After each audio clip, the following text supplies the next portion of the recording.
like a dreamer. Fly all over the world. Open your shut so the world can see. You're a beautiful pearl. Live your day like you mean it. And don't forget who you are. You're free to go anywhere. There's no distance too far.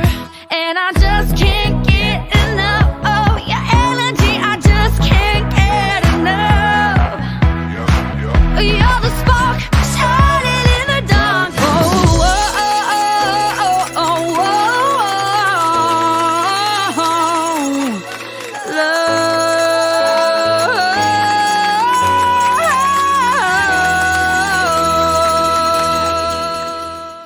Welcome to It Is What It Is with Cindy Seville. I'm so happy you're here today. Have a wonderful show in store, as we always do. You know, It Is What It is all about real people, real life stories. And wait till you hear this story, this young man who comes on today. Phenomenal, very inspirational. Let's get into mitzvah time. What's a mitzvah? A mitzvah is a good deed. Do good deeds. I challenge you every day. Do something nice every day for somebody. It'll make you feel better yourself. But I want to talk about a mitzvah that Don Clady is doing. Don Clady does lots of them. Again, I've talked about him before. This is Connecticut Cruise News, and he has been doing this for many years. This is the 20th anniversary.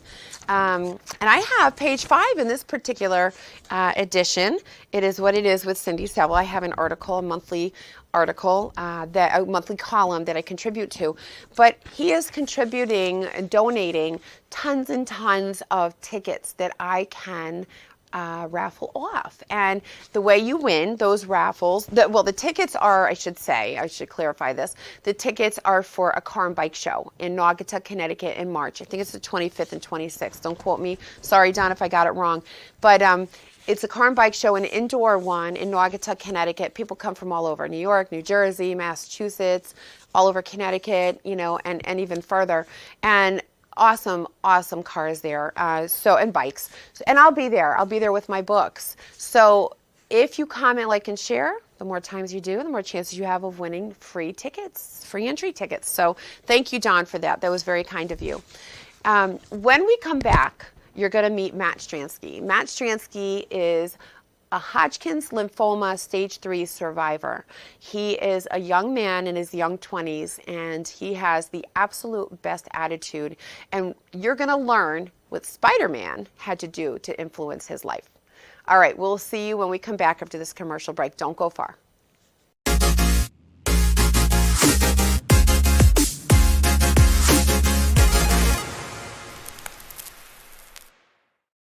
Silvermine at Home, a Connecticut-based non-medical home care agency servicing Connecticut and parts of New York. Silvermine caters to their clients' needs while offering peace of mind to their families so their loved one can age in place and live their best life possible. Call today to see how they can make a difference in you or your loved one's life. Our family caring for yours. Visit silvermineathome.com or call 203-228-5007.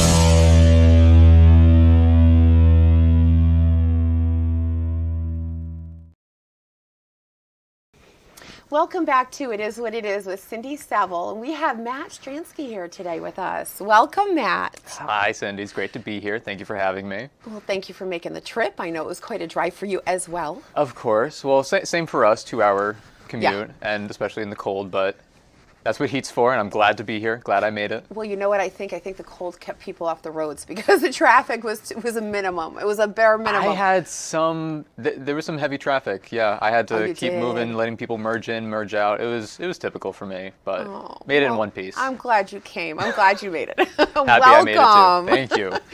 So Matt, tell me about your fascination with Spider-Man. Yeah, so when I was 21 years old, I, for 6 months, was having chemotherapy for stage 3 Hodgkin's lymphoma. And with Spider-Man, I had always had the infatuation, fascination with the character when I was little. I had the backpack, the lunchbox. I'd watch the movies probably each once a month when I was little on DVD. And when I revisited them during treatment, because I had so much free time on my hands, I had no school, I wasn't working, I saw it through a new lens, and I saw that this comic book character that people look up to and admire and appreciate, he has these everyday real-world problems. He can't pay his rent on time, he has relationship issues, he feels insecure and unsure about himself, but none of that stops him. And he keeps moving forward in the face of it, and he keeps doing what he can, because it's not his problems that define him, it's what he does in the face of them. And I thought, wow, like, I'm having like this newfound appreciation for this character that I've always loved, but like I'm seeing him in a different way. And I thought, I'm having like some everyday issues, some non-everyday issues with my life and my treatment. Right. I thought if I can just keep pulling through, pushing through, and be like Spider-Man, then maybe I could be looked up to by someone else. That's amazing. Now, let me ask you, cancer. Yes. I mean, I'm a cancer. We're both cancer survivors, you know, and you're too young to have had cancer. Like, it breaks my heart to see. I mean, I'm a lot older than you. But I was at the time I was 44 when I was diagnosed. And, I lived part of my life, I mean, young kids, it sucked. It really sucked, You have a great attitude. Thank you. You're welcome. You're welcome. I like to think that I have a great attitude now. But when I was diagnosed, oh, no. I did not have the attitude you had. So what was your attitude? Like, tell me about the day, if you don't mind. I asked some very deep questions, but tell me what it was like. I know you share everything. So what was it like, the day you were diagnosed? And who was with you at the time? So I came with my mom to my oncologist, who had called us a couple nights before asking us if we could come into the office.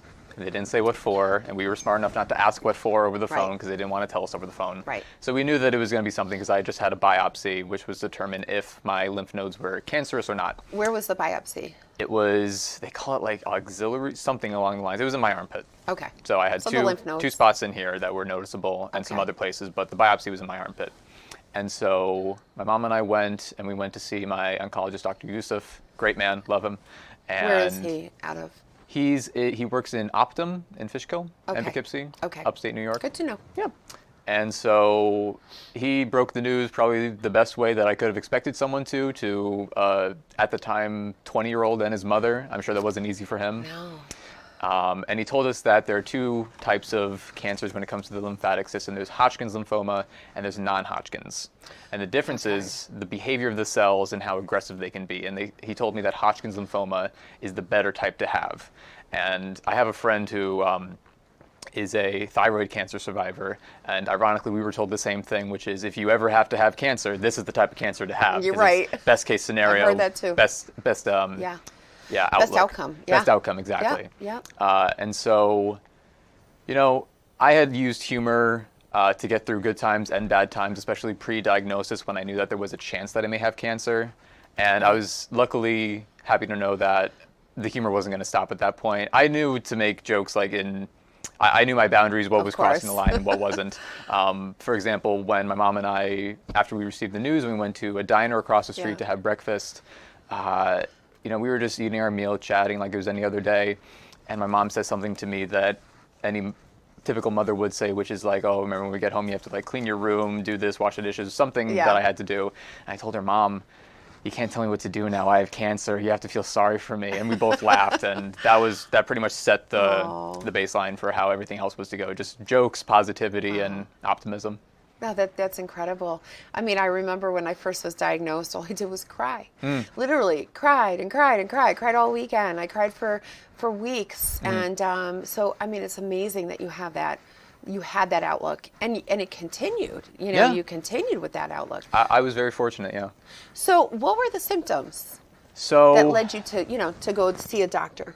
So it was in December 2020. My mom and I argue over whether it was Christmas Eve morning or Christmas Day morning, but one of them. Yeah. I woke up and I noticed, like, it just happened overnight. It was as if someone had a baseball under one armpit under the skin and a tennis ball under the other. They were that big. And they were a little sore. They're a little in the way. I'm not used to having these lumps under my arms. Of course. And so my first thought is, oh my gosh, I have to change my deodorant now because I guess I'm allergic to aluminum. But that obviously wasn't the case. And my mom, God bless her, was like, okay, we're going to deal with this right away. Right. So at first we thought they were cysts. So we go to see a dermatologist. But overnight. Yeah. So Okay. I guess they filled with fluid or something. I guess cancer can happen overnight. It's crazy. Yeah. And we see the dermatologist and he examines me and right away he notices without even having to do scans or anything, those are lymph nodes. And he asked me, how have you been feeling recently physically? Right. And I'm like, pretty okay. Why? And he says, well, if your lymph nodes are enlarged or swollen, you're either fighting off an infection or you may have cancer. And that was the first time that someone had said that to me in that You're like, context. whoa. Yeah, and the room got like a little heavier. That's the worst C word in the entire dictionary. Yeah, it's up there. Yeah. I think it's the worst. Yeah. You know what? I can handle all the others. But yeah, that's the worst C word. Okay, so go ahead. So you were in the doctors and you got that. Yeah. So ultrasounds later and a couple CT scans later, we find out that they are lymph nodes. And we at first thought, before I had the cancer diagnosis, we thought it was mono. Okay. And the way that mono is shared is through kissing, sharing drinks, bodily fluids. And I thought, this doesn't really add up because it's the first year of COVID. I'm not sharing drinks with anyone. I was single, and I only kissed one girl for a student film that I helped out with. And I thought, if I did get mono, it's from this girl. But now I'm going to have to like call her up and say, hey, you gave me mono, so I guess you should check out yourself too. Right. Luckily, that didn't have to happen in a funny way because then the mono, we did blood work and it turned out that it wasn't mono. So my primary doctor referred us to Dr. Yusuf, the oncologist. Okay. That's how we started the whole biopsy process. Wow. Now, did you have surgery or no? I did. I mean, you had the biopsies, but after that? After that, I have my port, which is a little device in my chest. Okay. Along with a bunch of other people, I assume. I always thought that chemo was just something you just have in your arm. Yeah. I had a lot of predispositions to cancer from Breaking Bad that didn't end up being true. Right. But apparently that's bad for your arm if you just get it straight through there. Okay. So the port is like a little opening that's under the skin. Yeah. And it's connected to my jugular vein, which goes to my heart, which goes to the rest of my body. Right. So the whole point is that it doesn't just stay in my arm and just slowly spread. Directly. It goes directly to the heart, spreads out evenly. And so that was placed in January 2021. Still have it, still cancer-free, knock on wood. Oh, so you still have the port? I still have the port. Okay. It stays there depending on the person and the situation. Oh, wow. My nurse, Marcy, she has told me that she's had patients who are 10 years cancer-free but still have their port. I was told in the beginning you may have it for a year or two after you're cancer-free. Okay. And this August I'll be 2 years cancer-free. Okay. So it's a conversation that I'll have to have with my team later, but honestly, it's not a problem. Bother you, it doesn't bother me. I don't feel it. It was a bother in the beginning because I wasn't used to having it in. Of course. But as long as I just don't hit it, I'm fine. And nowadays, because I don't have to have chemo anymore, it's still an extension of my circulatory system, but it's a dead end. So we have to have it flushed with saline every few months, which is an excuse to see my wonderful nurse, Marcy. Well, there you go. So there you go. There's always a plus. If that's an excuse to see her at her job, then I'll have it for 10 more years. I don't care. I love it. I love it. So from the point of diagnosis to when you started chemo, and did you do any other treatments besides chemo? It was just chemo. But different kinds of chemo, right? Because I heard in your video, we'll talk about that later. Yeah. The Red Devil was one of them. Yep. I had several drugs. Okay. I wish I knew the names, but the Red Devil was one of them. It was funny being told that by Marcy, who, the nicest woman I've ever met.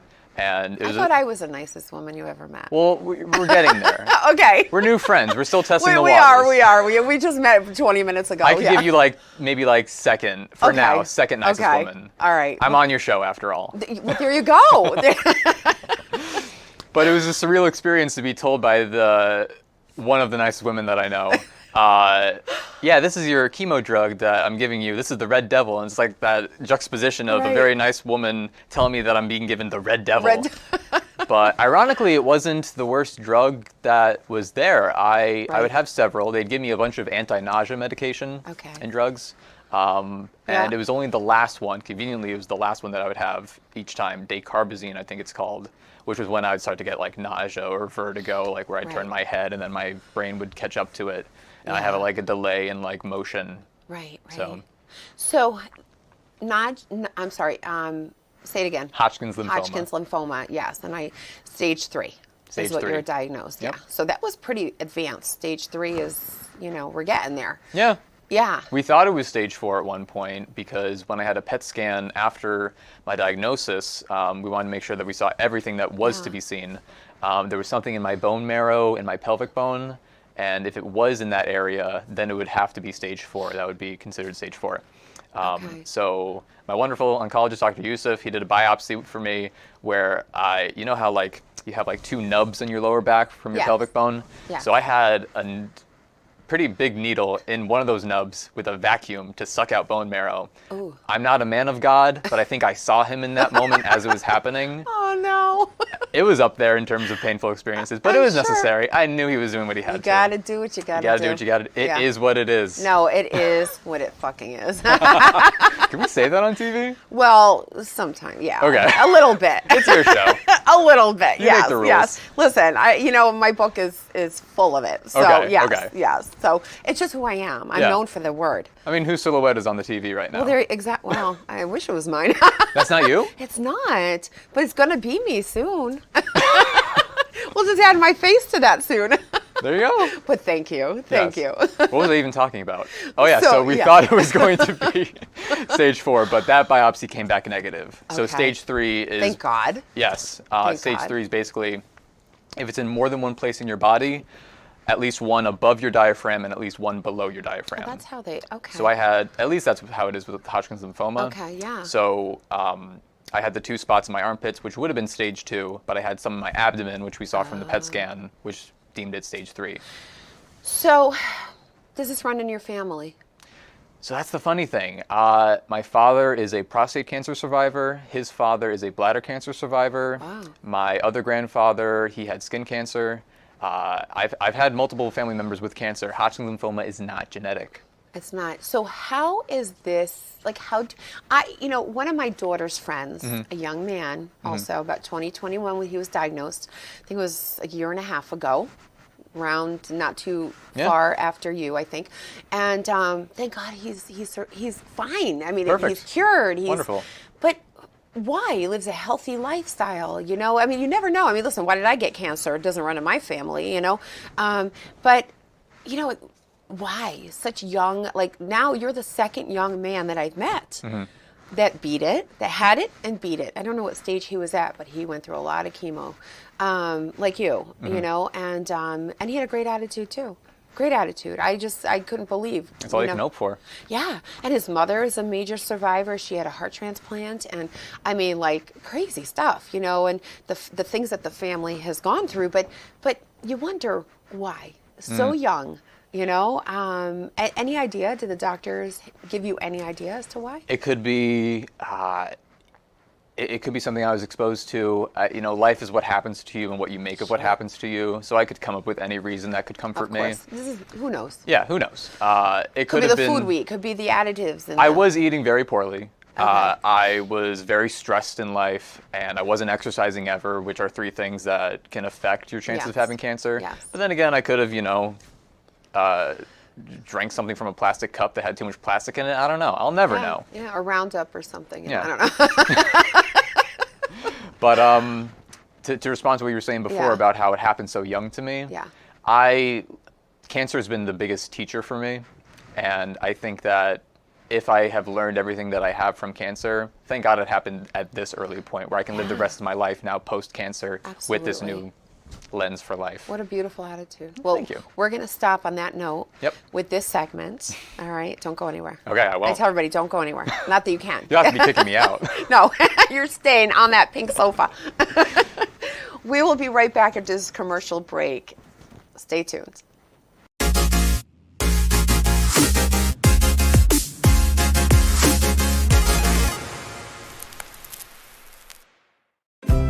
you or a loved one need the care of a nursing home? A vibrant community to call home where there are healthcare professionals available 24/7? Candlewood Valley Health and Rehabilitation, located in New Milford, Connecticut, has been offering award-winning care for over 40 years. Whether you are rehabilitating from a cardiac procedure or hip replacement, or seeking a place for your loved one to live where he or she can receive top-notch health care, our team is at the ready. We also accept veteran benefits and offer a special secure memory care unit for residents with Alzheimer's or cognitive-related conditions. Call us at 860-355-0971. Candlewood Valley Health and Rehabilitation, a place to heal and thrive. Ballas Associates, sales, service, and support for all your computer and PC networking needs. Whether it's wired or wireless, upgrades or repairs, backup or disaster recovery, we can provide the solutions to all your PC needs.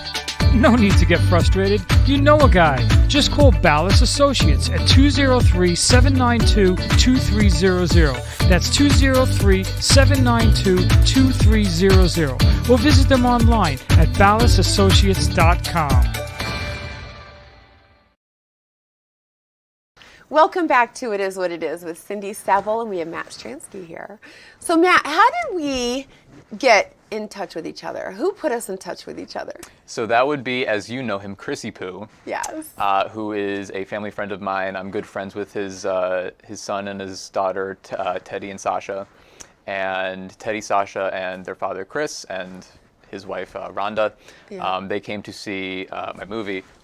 Yeah, hold it up, hold it up. Oh yeah, of course. There you go. So when I had this shown at a private screening in an actual theater that I rented out a room for, they were of course invited because they were huge support people in my life. Right. And Chrissy Poo was talking to you about the movie, and before I know it, I get a text from Sasha saying, "Hey, do you want to talk about your movie on TV?" And I'm thinking, okay, how legit is this? Like, whoa, what are we talking about? And I immediately call her, and she says, "Oh, well, Dad knows this cancer survivor who wrote a book about her experience, has a talk show where she interviews people, and she heard about your movie." She got it all right. Yeah. She got it right. Wow. And the rest is history. See that? See that? Yes, I love Chrissy Poo. Chrissy Poo, I'm the only one that was allowed, I think, to call him Chrissy Poo. I came up with the nickname. And, I mean, he's, big, bad biker. I mean, he's not bad. He's a good guy. He's a big biker dude, and I love the tattoos he has on his fingers. Have you seen the tattoos on his fingers? I don't think I've looked that closely. It's my favorite word. It's Fuckyou. I never knew that about him. Wait, does it like alternate between the hands? Yeah, so it doesn't spell like the fingers, yeah. So they have to be interlocking? Yeah, somehow if I think when he interlocks them, you see it. So I think, but yeah, from what I remember. So so tattoos on his neck, never let appearances fool you, because he is, I really shouldn't say this on the air because I don't want to ruin his image. But hopefully people that, won't be watching, that shouldn't be watching. But he's the biggest teddy bear. You know what it is? He's a good guy. He's a great guy. Good man. I worked with him, when I was it was actually because of cancer, it led me to motorcycles, because I always wanted to ride motorcycles, and I decided to do everything that I ever wanted. And you have a lot more time to do this, to do everything that I ever wanted to do in life. I don't want to go with regrets. The only regrets that I will have are things that I did do, not the things, right? Yep. Right? It means you lived. And because I wanted to immerse myself in the whole Harley culture, I got a job, and that's how I met him. So here we are today. I'm going to have to start calling him Chrissy Poo now. Chrissy Poo. See if he likes it. Like, we're going to test the waters with Chris now. I love it. But he has a beautiful family. Absolutely. And, he's a great guy. So, and everybody loves him. But I'm so happy he put us in touch. I really am. Yeah, so grateful. So, all right. So you got this call. Here you are on the show. How crazy is that? And I'm thrilled. Now, you did a film. Now, tell how did this come about? What is it called? It is called Spider-Matt and the 3 Stages of Hodgkin's Lymphoma. I want to have like a Harry Potter-esque title, like someone's name and the such and such and such and such. I love it. Say it again. Spider-Matt. Spider-Matt and the 3 Stages of Hodgkin's Lymphoma. I love it. I love it. The 3 stages. What are the 3 stages? Beats me, but it was stage 3 Hodgkin's lymphoma. Oh, so there you go. There you go. I love it. I love it. I love it. Spider-Matt also. Yeah. So I journaled. And so you journal too in a different way than I journal. I write. Yes. You video. Yes. So tell us about your video journal So throughout your cancer journey. What's interesting is that it's only at the halfway point of the movie that I started filming things with the intention of it being a movie. Okay. The first half was just me filming myself just for fun. Right. One of the first things is me shaving my head 2 weeks. I 2 saw weeks into that. chemo, right? Yeah. And I'm all smiles, positive optimism. I just tried to make it like light, funny, entertaining. Yeah. And each time I'd go in for an infusion for chemo. Before I'd walk in each morning, I just like send a little video of myself and send it to my friends, like round 6, halfway there, just like pump myself up. Yeah. And I realized like I have all these videos of myself, like about treatment and about how I'm going with this. I could like invest more in it and start to film myself more frequently and for longer periods of time, and like actually have like something to document the whole thing. Right. So I figured. So at first it was just for fun, and then I figured, well, I have to like make this like into an actual project. And then I was thinking about how since I'm on TikTok and I was making videos during my treatment as it was happening, I started to get really kind messages from people saying like, hey, I have such so-and-so who is a cancer survivor, is currently going through treatment. I really want to say like, I appreciate what you're doing and making this whole thing positive and light. And it really touched me. And I thought like, if this is what I'm getting from like a video that's like 30 seconds, I'm wondering like what a movie that's like an hour and 40 minutes could do for someone. And so far the feedback has been pretty positive, and I'm really happy that it's been having an effect on people. Well, it's a very authentic approach. Thank you. And you're welcome. And it's a compliment. You're right. Thank you. It's a compliment, because that's my approach on this book. It's my approach on the show. It's real people, real life stories. And, when you're authentic and you put yourself out there, I say you expose your vulnerabilities and you share your life with others. You share, the good times, the bad times, it helps other people. So I know that when I personally went through, did you know anybody that had Hodgkin's lymphoma? Not Hodgkin's lymphoma. I tried networking to find other cancer survivors, but nothing really sticked. So in terms of Hodgkin's...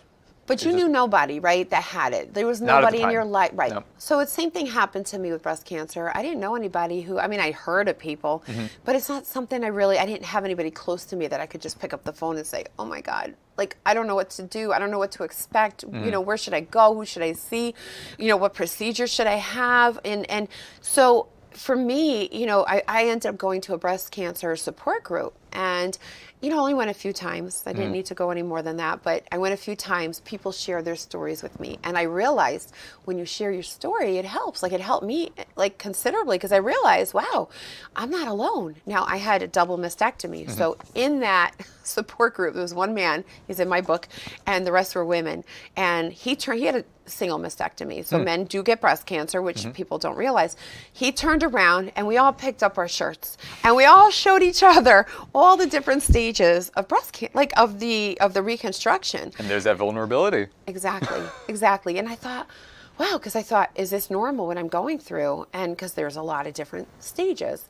And so looking around the room, and I thought, wow, and everyone's going and they're touching and they're like, oh yeah, this one's this surgeon and this is this, I have, I had the implants, but I did this surgery or did that, so whatever it was so helpful, so beneficial. So you sharing your story is going to help so many others, especially people your age. Like, I'm sure, like, have you had people reach out to you on social media saying, like, your age, saying, I also had or have Hodgkin's lymphoma? I've had people reach out from TikTok who have had Hodgkin's lymphoma. Yeah. I remember because there's a song that I rewrote lyrics for that's in the movie. It was basically about my experience that I just put it in song form. And when I had that on TikTok, someone reached out to me saying I also had stage 3 Hodgkin's lymphoma. And I just cried because it's helped me process my emotions. Thanks, Matt. And I actually have, like, at the very end of the movie, some mail that I received that I kept anonymous that I didn't have actual names in. With people of how my TikToks touched them. So I'm hoping that the movie can do something similar. Love it. Now, where is the movie? It's on YouTube for free. Okay, Yeah. Look at that. Yeah. Look at that. What are your hopes with this movie? Where do you want it to go? It's kind of like TikTok. My hopes and my goals, they always change depending on what I'm reaching.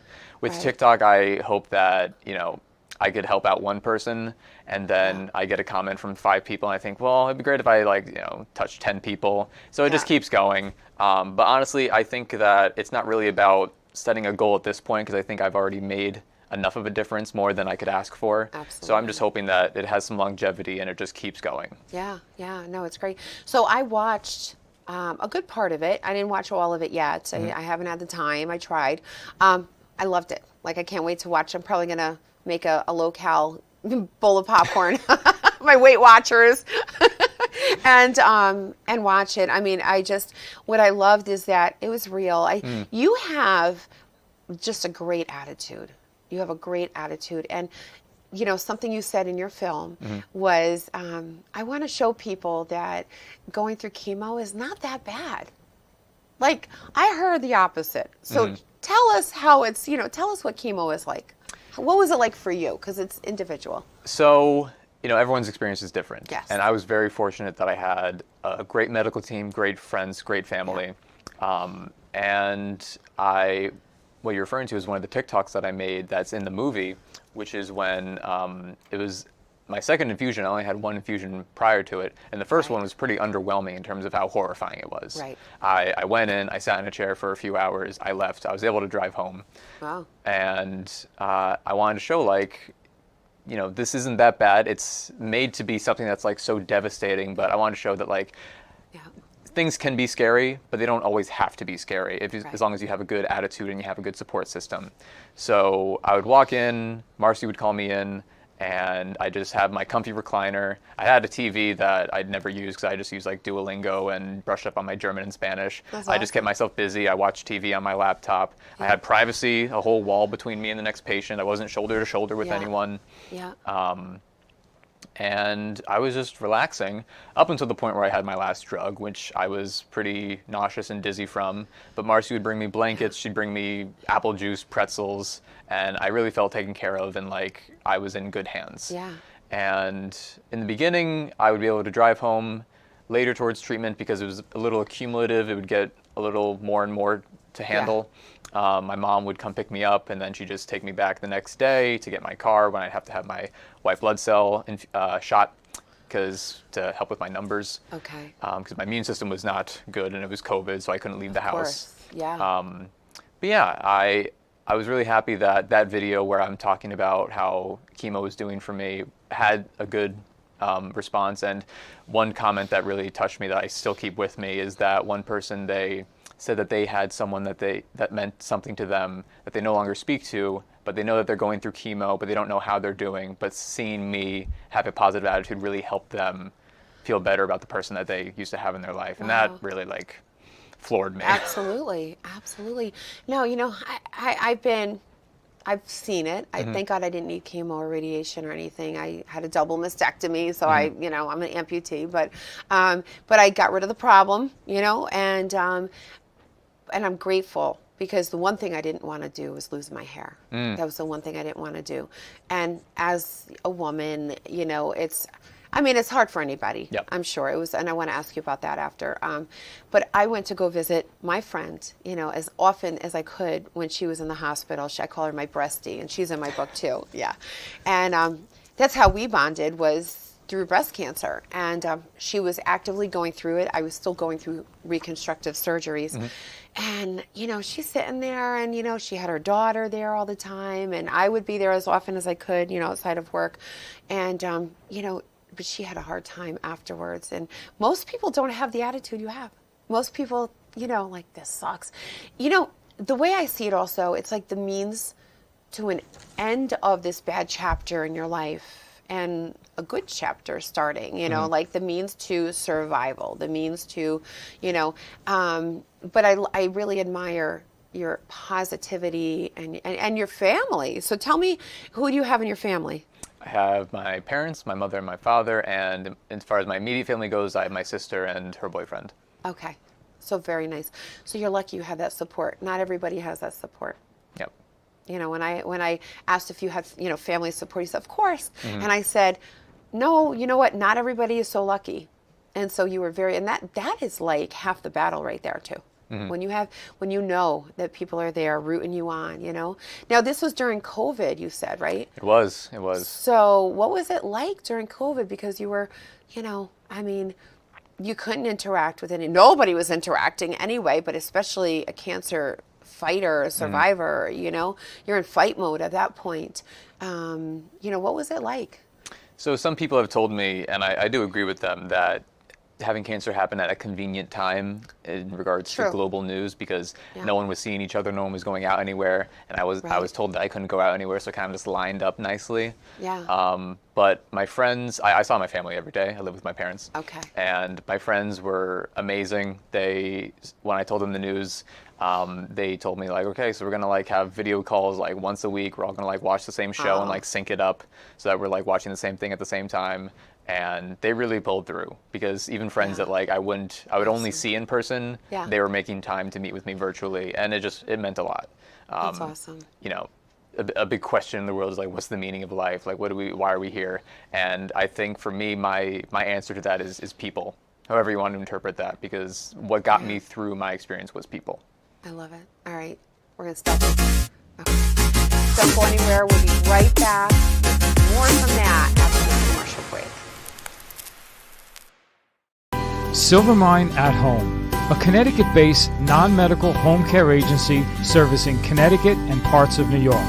Silvermine caters to their clients' needs while offering peace of mind to their families so their loved one can age in place and live their best life possible. Call today to see how they can make a difference in you or your loved one's life. Our family caring for yours. Visit silvermineathome.com or call 203-228-5007. Do you or a loved one need the care of a nursing home? A vibrant community to call home where there are healthcare professionals available 24/7? Candlewood Valley Health and Rehabilitation, located in New Milford, Connecticut, has been offering award-winning care for over 40 years. Whether you are rehabilitating from a cardiac procedure or hip replacement, or seeking a place for your loved one to live where he or she can receive top-notch health care, our team is at the ready. We also accept veteran benefits and offer a special secure memory care unit for residents with Alzheimer's or cognitive-related conditions. Call us at 860-355-0971. Candlewood Valley Health and Rehabilitation, a place to heal and thrive. Welcome back to It Is What It Is with Cindy Saville. We have Matt Stransky here. So Matt, tell us about this woman that made such an impact on your healing. So Marcy was my chemo nurse for 6 months for chemotherapy that I saw her every 2 weeks for. And she did every infusion with me except for one, because she was on a well-deserved vacation. But when she came back, she gave me her phone. I was scrolling through all her vacation photos. And, you know, it's funny because there was a chance that I was never going to meet her in my life, because there were 2 infusion centers that I could have gone to. One was closer to me and one was farther away. And I thought, I'm only going to be leaving my house 2 days a week for 6 months. That's going to be it in terms of driving. And I like driving. Yeah. So I thought, better to go to the farther away one that I hear has like nicer infusion centers. Okay. And so Makes that's sense. where Marcy works. And my first chemo infusion, I was going to go in with one of my parents. But with COVID, it was tricky because we couldn't really have guests. So I went by myself. And That's got to be tough. yeah, I mean, you have a great attitude, but Yeah. it's a little scary. I wouldn't want to go by myself. I was scared, and Yeah. I did have a great attitude post-diagnosis. I thought that was all going to go away once chemo started. Right. Because I heard horrible things about it. I knew that I was going to lose my hair. I knew I was going to be weak, maybe even throwing up, and weight loss. I didn't really have much weight that I could afford to lose. But I was in the waiting room, like waiting for the unknown, and Marcy opened the door, called me in, and she introduced herself, and she had like a comment of like, just you today? Because she knew it was my first day. Yeah. I'm like, yep, just me. But she was amazing and continued to be. She would check on my IV bags, make sure that I was doing okay with my fluids. And I had some drugs that are called pushers, which aren't IV bags. They are in a syringe that would be manually put into my port through a catheter. Okay. So she'd have to sit down with me for like 10, 15 minutes. And that was my favorite part of each infusion, because I look forward to each infusion each time, because I Just knew to that see her. it's the only time I could see her. Right. Right. And so during these times, it became like show and tell. I'd show her Wow. things I was working on in my movie, things I was Yeah. doing on TikTok. I'd fill her in on everything, and she'd tell me how she was doing. And it really showed me, like, one, how lucky I was that I had such a great person that I was seeing at the time of Right. having chemo. Right. And just how much, like, simple kindness can go for strangers. Yes. Yeah, she was a big lifeline for me in terms of getting in chemo in the moment, and I was very lucky to have her. Yeah, it's incredible how some people really stand out. They go above and beyond, or, they make that special impact in your life. That's great. I know that Marcy is mentioned in your film quite a bit, Yep. and she really played a big part. I mean, thank God you had that wonderful Marcy, because Absolutely. it could have been the obvious, like the opposite. You could have been, you could have had this nurse that was like, horrible and mean and, thoughtless. And I think it takes a special person in this industry, oncology. Mm-hmm. It really does, to deal. I talk about my oncologist. Now, I didn't need it, thank God. I didn't need him. But I went to one before him that I was referred to, and I couldn't stand her. I could not stand her. And, for me, it was a medication. She said, you don't need chemo. You got rid of your breasts. You got rid of the cancer. But, there's always a slim chance. So she said, there's something called tamoxifen. It's a medication for women, or I guess men could take it too, but it puts you into early menopause. Mm-hmm. And but there's a lot of, like with one medication, like one thing helping, like your chemo, beating the cancer, it wreaked havoc on your body. So, you lost your hair, you got sick, I don't know what else, other things must have happened, but other side effects, so it was the same scenario. So this would be a medication it would take for quite some time. And her answer was, do what you want to do. And that's not the answer I wanted. I wanted, her professional opinion, not what I wanted to do. I didn't have to go see her. Long story short, the one I did see, the second one, oh my God, amazing. Treated me like I was his, like he talked to me like I was his wife. He says, if you were my wife, this is what I would tell you. And I love her, he said, and I put that in the book too. And I love her. So it really makes a difference who's caring for you. I had to change plastic surgeons also. I found a really good one, but the first one was not so good. I didn't have the best luck that you did. So how long have you been cancer-free? I've been cancer-free. It's tricky because it could have happened during chemo. It could have happened right at the moment that I had my last PET scan. But I received the news September 30th of 2021. So pretty recent. Yeah. Yeah. So almost a year and a half ago. Yep. So how does it feel? It's changed your whole outlook on life? I mean, it definitely has taught me a lot of things. In the movie, I talk about how, people say a bunch of times, like, what doesn't kill you makes you stronger. Yeah. And I think, like, not all the time. I think that my little spin on it is that not everything that doesn't kill us will make us stronger, but it can make us stronger if we put in the effort on bettering ourselves and learning from those situations. My senior year teacher from high school, who I did the morning announcements with, Mr. Sheedy, hi, he wrote in my yearbook, setbacks are temporary and good learning moments. And that really stuck with me because it said that, like, when you're down, it's not just being down. It's about being down and learning how to get back up and how to stay up so you don't get down again. Because we always get down sometimes, but it's just a matter of, of course, it's just a matter of knowing when you're up, what you can do once you get back there. Right. Also know when to say yes to more things and when to say no to more things. I do have a lower tolerance for, what can I say on the air? Bullshit. Bullshit, yeah. Yes, you can. I know that, like, my time here is not forever, and I have to spend it enjoying what I do. So if there's people or things that just aren't good for me, I can't waste time on that. It's an eye-opener, isn't it? Yeah. It makes you reevaluate things, and I know for myself, I'm grateful for every minute I'm alive, every breath that I take. Absolutely. And people are always like, gosh, you're always so happy. And I always was, but even more so now, because I'm here. I'm here. I mean, you battled something, you know, it's a life or death situation, Yep. you know, and you tackled it beautifully, you know, and here you are sitting on this lovely pink sofa in Bobby's amazing studio. Of course. Right? Sharing your incredible story. I mean, so inspirational. So what are your plans for the future? Like, what do you do So- now? What do you do now? What I do now is continue college that I've gone back to since last Good. spring. Where do you go? I'm at SUNY New Paltz, upstate New York. What are you studying? I'm studying elementary education.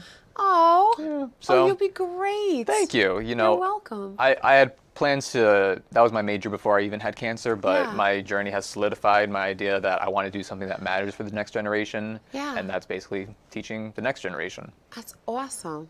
Awesome. How far along are you in school? I'm in my first semester junior year, so I'll be student teaching in the fall 2024. You're just like my daughter. Really? First semester, junior year. Yes. Yeah. She's going into business. Okay. Yes. Yes. But good for you. Good for you. And are you on campus? I commute. It's like a half hour away. Oh, so that's not bad. It's not bad. That's not bad. So once you graduate, you plan to teach. I think do. that's awesome. Are you going to make any more films? You know, I've been asked that a couple times, Yeah. and the funny haha joke that I always make is like, well, I don't want to have cancer again, so probably not. Right. But you know, if anything comes up and I live through something monumental again, Right. sure, I'll make another movie. Right. But I think that, you know, this isn't just like the story of my life in the terms of like, this is the most amazing thing that's ever, or most cinematic thing that's ever happened to me. Yeah. It's really just my origin story for who I am now. Right. And this is responsible for everything that can come later that I can tackle for the future. Yeah, yeah. No, I think it's wonderful. I mean, you really are inspirational and putting it out there. You know, there's so many other, again, young men, men and women, but especially young men can really relate to you. You know, can look up to you. Tell us what it was like shaving your hair, because I saw that video. Yeah. So it's funny because before diagnosis, before Christmas 2020, Yeah. I thought, I wonder what I would look like with a shaved head, like down to the skin. Yeah. And beginning of Corona, like March 2020, I actually like gave myself a buzz cut for the first time. And Yeah. I was like, oh my God, I look so different not knowing what was going to come later. Yeah. And I thought like, it would be cool to like actually shave my head because my dad has no hair and we Okay. look pretty similar with the round glasses and everything. Yeah. And I thought, like, how cool it'd be to like see how long it takes for my hair to come back. And the thing that stopped me was everyone's gonna think I'm going crazy. They're gonna think I'm pulling like some kind of like crazy celebrity move, and Matt's lost it. Right. But then I had this perfect excuse to shave my head. Yes. And I just thought, Well, well, you always wanted to. yeah, a little bit. I was curious about it, but now it was that's like so when life funny. gives you lemons, it was just like, Of course. now I have an excuse to do something that I kind of wondered about. And yeah, it was my second infusion that I was in the chair, and I like had brushed my hair with my fingers, and I saw there were some strands in there, and I thought, today's the day. And so I just, as soon as I got home, I was home alone. I just shaved my head on the back porch, filmed it for posterity, and the thing was that I didn't have a mirror to like do the back, so I just Right. had like the front part done. Yeah. But I heard my mom come home, and so I had to ask her, can you shave the back of my head, please? But she didn't know I was doing it, so I had to Right. like walk in through the house and in all my half-shaven glory say, hey, please. And she's like, oh my God, what did you just do?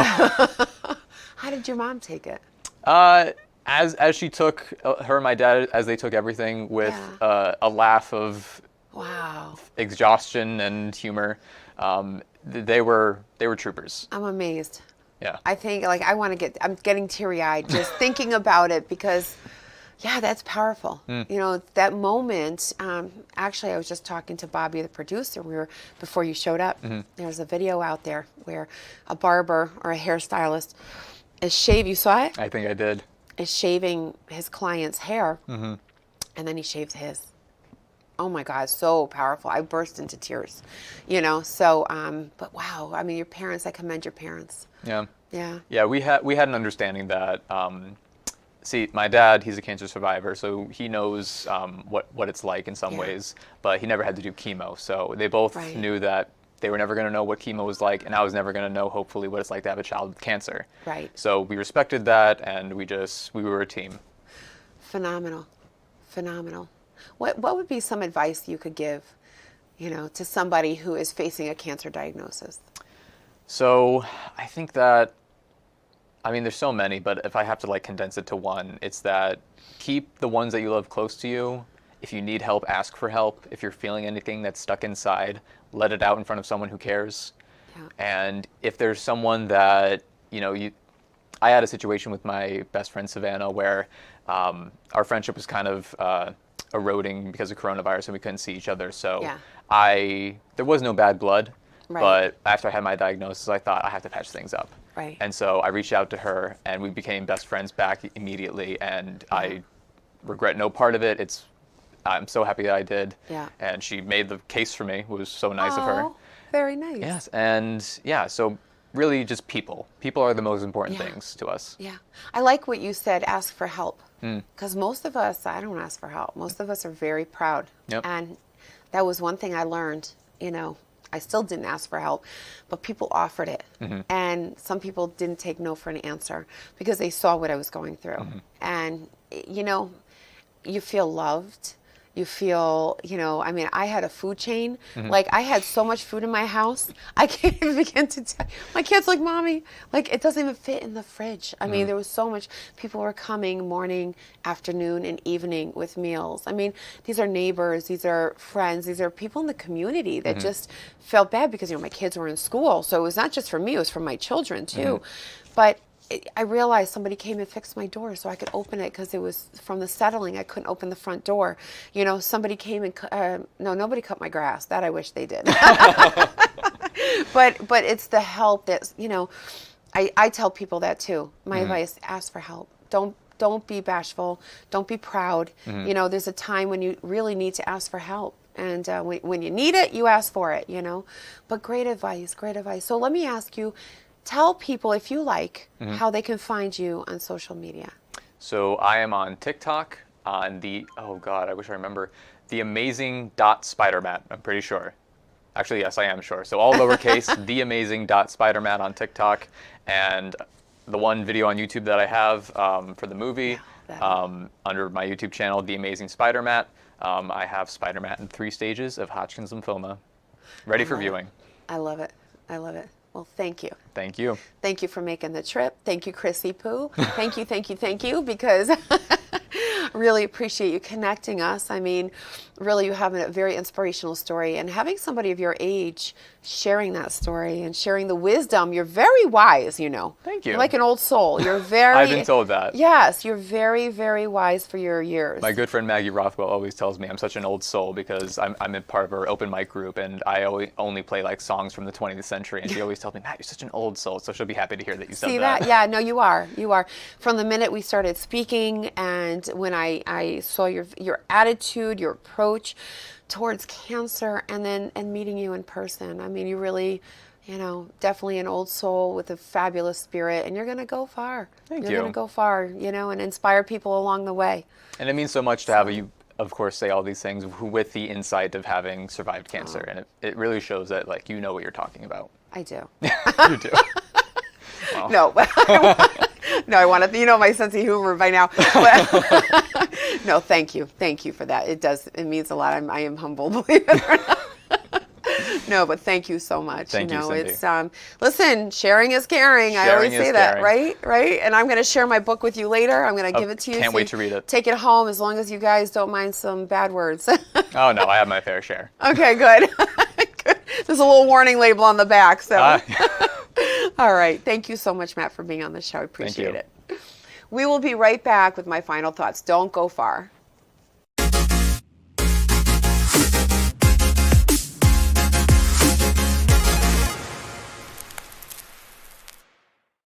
TLC Senior Living Services. TLC's compassionate senior living specialists will assist you and your loved ones as you navigate these next steps in senior living. With years of experience in this industry, they know what to look for, and they know the questions to ask.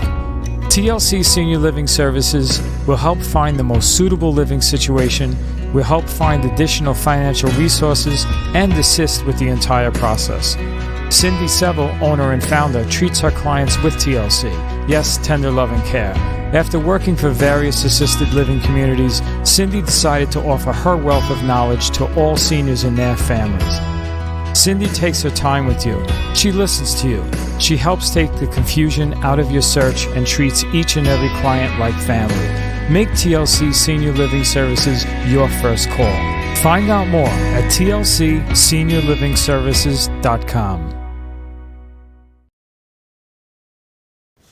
Welcome back to It Is What It Is with Cindy Seville. I hope you enjoyed the show. Matt Stransky is a hero. He is a super duper inspiring young man. He is quite an inspiration is what I was going to say. Please, by all means, can you pass me that? Thank you. By all means, thank you.